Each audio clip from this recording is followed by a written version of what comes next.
بن شرقي غضبان زعلان مقموص. ادي يا كابتن ابو المعاطي، ادي يا عم الصفقات اللي بتيجي عشان بس ايه اغيظ الزمالك والزملكاويه اهزمهم معنويا ونفسيا. ادي يا عم، قلنا مره واثنين وثلاثه، قلنا الحاجات اللي بتيجي بالطريقه دي ما بتنفعش يا كابتن ابو المعاطي. خواجه كمان غضبان من بن شرقي. ايه السبب يا باشا؟ السبب ان بن شرقي مش عاوز يدافع.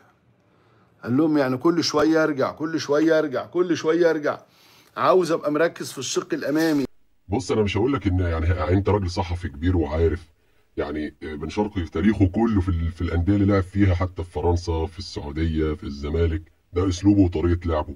هل مثلا انتوا اتفاجئتوا بيها؟ هل مثلا هو جه الاهلي اوبا اتصدمنا ده ما بيدافعش؟ هو كده يا عمي من زمان والله، ده اسلوب لعبه ودي طريقته. يعني ابقى موجود يعني لحد نص الملعب، لكن لما ارجع كمان للتلت الاخير واعمل المشوار ده في سن ده، يبقى انتوا عايزين تخلصوا عليا يا بيه، عايزين تخلصوا عليا، وانا ما اقدرش اعمل المشوار الكبير ده. ده مشوار كبير عليا ومشوار تقيل عليا. سيبني ان انا في المشوار ده يعني ابقى معاك. الراجل قال لا، احنا الفرقه بتلعب واحده واحده، بنهاجم واحده واحده وبندافع واحده واحده. لعل ده خلى في ارتباك في القرار عند اشرف بن شرقي، ولاعب كبير ولاعب عظيم نسعد بوجوده في النادي الاهلي، لكن بقى في غضب. هو بن شرقي غضبان من الراجل لان لعيب الكوره اللي زي بن شرقي ده لعيب مزاج، لعيب عالي، لعيب انت لازم تقول تريحه في الملعب عشان يديك اداء رائع، مش تبرمجه لا ترجع تدافع ترجع تدافع. هيرجع كل شويه يسند كريم الدبيس ولا احمد كوكا. خلاص ما تلعبوا باك ليفت، ما تلعبوا باك ليفت، ما تلعبوا باك ليفت وخلاص. فالاتنين زعلانين من بعض. بن شرقي زعلان من الخواجه والخواجه زعلان من بن شرقي، ماشي. ولما جيت تريزيجيه ابدع في هل بقى بص انا مش عاجبك، انت راجل صحفي مالكش يعني انك ترشح حد النادي او الكلام ده. هل بقى كابتن بيب الله الخطيب ايه وضعه بقى؟ يعني المبالغ الضخمه اللي جاب بيها زيزو واللي جاب بيها بن شرقي، اللي كان ممكن يجيب بيها لعيبه من امريكا اللاتينيه جامده جدا زي ما بيراميدز جاب كينو قبل كده، او مثلا يجيب لعيبه من اوروبا او من افريقيا، لعيبه جامده جدا. بس الفكره ان انا اختار لعيبه الزمالك او اللي كانوا في الزمالك عشان ايه؟ تبقى ضربه معنويه كمان للمنافس اللي هو ميت اكلينيكيا اصلا ومش عارف ينافسني. يعني انت متخيل؟ كابتن محمود الخطيب لاحظ ان بن شرقي ما سخنش حتى، يعني اللي راح يسخنه بن شرقي ما سخنش، فسأل عن سبب استبعاد بن شرقي او خروجه من حسابات الخواجه. فقيل له ان السبب هو الدور الدفاعي، ما بيقومش بالدور الدفاعي، ماشي. فقال لك لا ما ينفعش، واتفق مع كابتن محمد يوسف المدير الرياضي على عقد جلسه مع بن شرقي وزيزو، كل واحد على حده.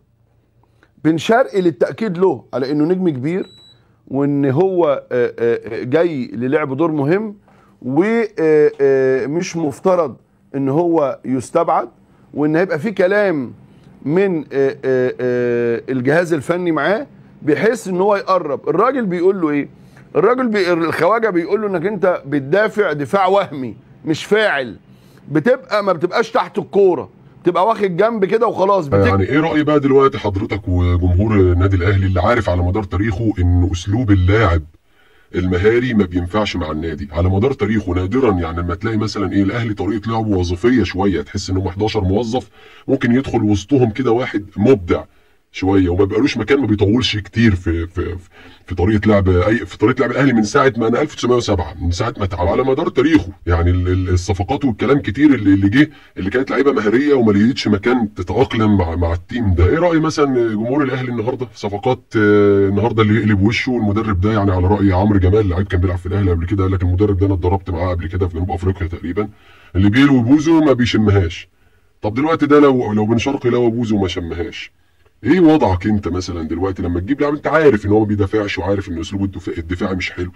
طيب ايه وضعك انت النهارده لما تصرف المليارات دي كلها على صفقات ممكن كنت تجيب احسن منها؟ بس انت كل فكرتك انت حتى النهارده في امريكا في الحدث الخارق بص لكل حاجه اللي انت فيه ده، مع ذلك اعلامي من اكبر اعلاميين النادي عندكم حاطط في الزمالك في دماغه ومش عارف ليه. فايه رايي مثلا، انا عايز اعرف دلوقتي كابتن خطيب يعني مشكله زي دي لو طولت هيحلها ازاي؟ خد بالك حتى لو المشكله تم احتوائها دلوقتي، بعدين برضه هتقوم تاني وهتبقى، بص يعني القصه دي هتتكرر لان الراجل ده مش هيعرف يغير اسلوب او طريقه اتعود عليها على مدار حياته. الراجل عنده 30 سنه، ما عندوش 18 ولا 17 سنه لسه انت بتهيئه كرويا. بص انا مش عارف اقول لك ايه والله، لان ده بالنسبه لنا مش مفاجئ، يعني بالنسبه لجمهور الزمالك ده مش مفاجئ. يعني بن شرقي معروف من زمن الزمن، هو معروف من ايام ما كان في الوداد ولما راح الهلال السعودي والفريق اللي راح لعب فيه في فرنسا، هو معروف. هي الفكره بس انت بتختار لعيبتك على انهي او على اي اساس يا كابتن ابو المعاطي او يا كابتن خطيب؟ بتختار لعيبتك على اي اساس؟